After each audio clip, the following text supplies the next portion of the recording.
नमस्कार, उत्तराखंड परिक्रमा देख रहे हैं आप और मैं आकाश देशवाल। एमडीडीए उपाध्यक्ष वंशीधर तिवारी ने देहरादून की सड़कों को और ज़्यादा सुंदर बनाने की एक अच्छी पहल की। इस पहल के तहत देहरादून की प्रमुख सड़कों के किनारों पर औषधीय गुणों से युक्त पेड़ पौधे लगाए जाएंगे।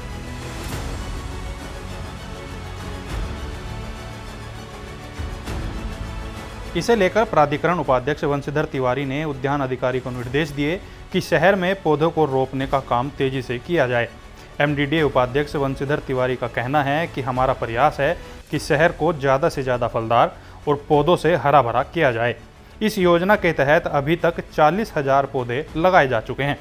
इनमें अर्जुन, गिलोय, नीम, आंवला, बेल के पौधे शामिल हैं। इसके अलावा आम, लीची जैसे फलदार पेड़ भी लगाए जाने की बात कही गई है। इसके साथ ही उपाध्यक्ष ने सेल्फी विद पौधा प्रतियोगिता शुरू की। इसके तहत कोई भी व्यक्ति पौधारोपण कर अपनी सेल्फी पौधों के साथ खींचकर प्राधिकरण की वेबसाइट पर अपलोड कर सकता है और इस योजना के तहत 10 भाग्यशाली लोगों को साइकिल गिफ्ट की जाएगी। एमडीडीए उपाध्यक्ष की ये पहल देहरादून को एक अनोखी पहचान तो देगी ही, साथ ही उसकी सुंदरता में 4 चांद भी लगाएगी। लेकिन देखने वाली बात यह होगी कि ये पहल के तहत जितने भी पौधारोपण का कार्य है, इसको कितनी जल्दी पूरा किया जाता है। अब खबरों की शुरुआत करते हैं देहरादून से, जहां बच्चों को और अच्छी शिक्षा मिलने की एक बड़ी सौगात मिलने वाली है। केंद्रीय शिक्षा मंत्री धर्मेंद्र प्रधान आगामी 12 सितंबर को देहरादून में विद्या समीक्षा केंद्र का लोकार्पण करेंगे। साथ ही प्रदेश के 142 पीएम श्री स्कूल्स व 3 नेताजी सुभाष चंद्र बोस आवासीय छात्रावासों का शिलान्यास भी करेंगे। प्रदेश में डेंगू का कहर लगातार बढ़ता जा रहा है और ऐसे में सीएम के निर्देश पर सभी अधिकारी सजग भी हैं, लेकिन फिर भी मामले बढ़ रहे हैं। अब सीएम कार्यालय में भी डेंगू की दस्तक हो चुकी है। सीएम के करीबी विश्वास डोभाल को डेंगू हो गया, जिसके चलते उन्हें दोनों अस्पताल में भर्ती कराया गया। उत्तराखंड में एक और नई राजनीतिक पार्टी का जन्म हुआ है। पूर्व यूकेडी नेता शिव प्रसाद सेमवाल ने राष्ट्रवादी रीजनल पार्टी का गठन किया। इस दौरान सेमवाल ने कहा कि उत्तराखंड के नवनिर्माण के लिए एक नए राजनीतिक दल का गठन किया गया है। राष्ट्रीय कवि संगम की ओर से देहरादून में प्रांतीय संरक्षक नरेश बंसल के भाजपा राष्ट्रीय सह कोषाध्यक्ष मनोनीत होने पर सम्मानित किया गया। वहीं राष्ट्रीय सह कोषाध्यक्ष नरेश बंसल ने राष्ट्रीय नेतृत्व का आभार जताते हुए कहा कि उनको जो जिम्मेदारी दी है उसे वो बखूबी निभाएंगे। कि इन्होंने इसे प्रेम से, स्नेह से नागरिक अभिनंदन का कार्यक्रम किया है और कवि सम्मेलन आयोजित किया है, जिसमें राष्ट्रीय अंतर्राष्ट्रीय स्तर के आदरणीय हरिओम पंवार जी जैसे कवि प्रतिभाग कर रहे हैं। तो मैं इन सब का हृदय से आभार व्यक्त करता हूँ। सीएम पुष्कर सिंह धामी ने G20 के सफल आयोजन के लिए प्रधानमंत्री नरेंद्र मोदी का आभार व्यक्त किया। सीएम धामी ने ट्वीट कर कहा कि G20 से वैश्विक स्तर पर भारत का कद बढ़ा है और विश्व हमारी अतिथि देवो भव और वसुधैव कुटुंबकम की संस्कृति से परिचित हुआ। नेता प्रतिपक्ष यशपाल आर्या ने विधानसभा में सरकार पर विपक्ष के सवालों से बचने का आरोप लगाया। यशपाल आर्या का कहना है कि मानसून सत्र में जहां कांग्रेस विधायक दल ने सरकार को हर कदम पर घेरने का काम किया, वहीं सरकार विपक्ष के प्रश्नों का जवाब देने में असफल रही। सवालों का जवाब नहीं देना चाहती या हमारे सवालों के जवाब उनके पास नहीं है। और हमने कार्यमंत्रणा समिति में भी पूर्ण तरीके से बात को रखा कि इस सत्र की अवधि को बढ़ाया जाए। उत्तरकाशी के यमुना घाटी में आज सुबह भूकंप के झटके महसूस किए गए। भूकंप के झटके सुबह 3:49 पर महसूस किए गए।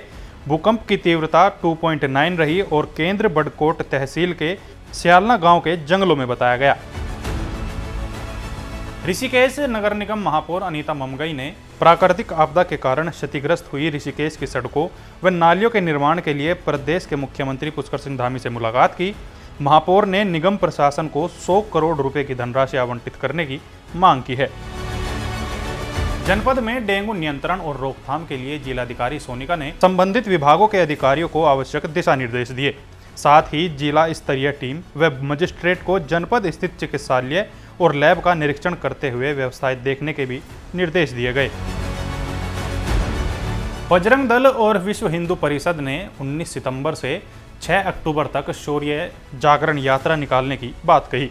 विश्व हिंदू परिषद प्रांत मठ मंदिर प्रमुख सुभाष जोशी ने कहा कि बद्रीनाथ से यज्ञ अनुष्ठान के द्वारा इस यात्रा का प्रारंभ किया जाएगा और राज्य के सभी जनपदों में यह शौर्य यात्रा जाएगी। प्रारंभ होगा वो बद्रीनाथ में यज्ञ अनुष्ठान के द्वारा देश का बड़ा सिद्धपीठ है, वहाँ से हम प्रारंभ करेंगे। और दूसरा विषय जो आपने बोला, ये जिस तरह से अभी अध्यक्ष जी ने हमारे बताया, चमोली, बद्रीनाथ, जोशीमठ, पीपलकोटी, चमोली, नंदप्रयाग, कुमाऊँ और गढ़वाल दोनों के उसमें होकर के हमारे विश्व हिंदू परिषद के संघ की दृष्टि से 23 जनपद हैं, वैसे 13 जनपद हैं उत्तराखंड के। इन 23 के 23 जनपदों में ये शौर्य यात्रा जाएगी। देहरादून जिलाधिकारी सोनिका ने हर सोमवार की तरह इस बार भी जनता दरबार लगाया। जनता दरबार में लगभग 97 शिकायतें प्राप्त हुई, जिनमें ज्यादातर अतिक्रमण, जमीनी विवाद और वृद्ध लोगों की हैं। जिलाधिकारी ने अधिकारियों को इन शिकायतों का संज्ञान लेकर उचित कार्रवाई के निर्देश दिए। करीबन 97 शिकायतें हैं आज हमारी, और हर तरह की शिकायत है। आपदा से रिलेटेड है, एनक्रोचमेंट से रिलेटेड है, लैंड डिस्प्यूट से रिलेटेड है, सीनियर सिटीजन से रिलेटेड काफ़ी शिकायतें आ रही हैं, जिसमें कि घर में डोमेस्टिक वायलेंस या कुछ इस तरह की चीज़ें हो रही हैं।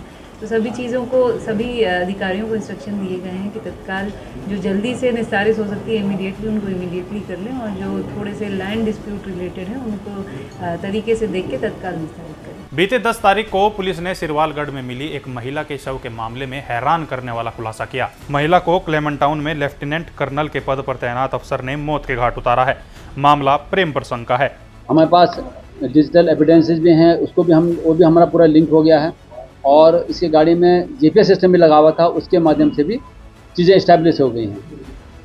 बेसिकली त्रिकोणी प्रेम प्रसंग वाला मामला था और ब्लाइंड मर्डर था। इसको हमने रिकॉर्ड टाइम में विदिन 24 आवर्स से भी पहले हमने इसको मामले को वर्कआउट कर लिया है।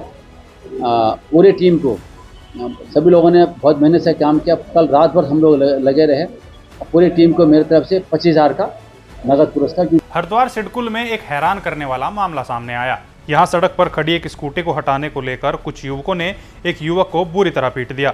इस हाथापाई का सीसीटीवी भी सामने आया है। पुलिस ने रिपोर्ट दर्ज कर मामले की जांच शुरू कर दी। उत्तराखंड में कुछ दिन बारिश से राहत मिलने के बाद एक बार फिर मौसम विभाग ने बारिश के लिए येलो अलर्ट जारी किया है। मौसम विभाग ने पर्वतीय जिलों के साथ मैदानी इलाकों में भी 11 से 14 सितंबर तक तेज बारिश का अलर्ट जारी किया है।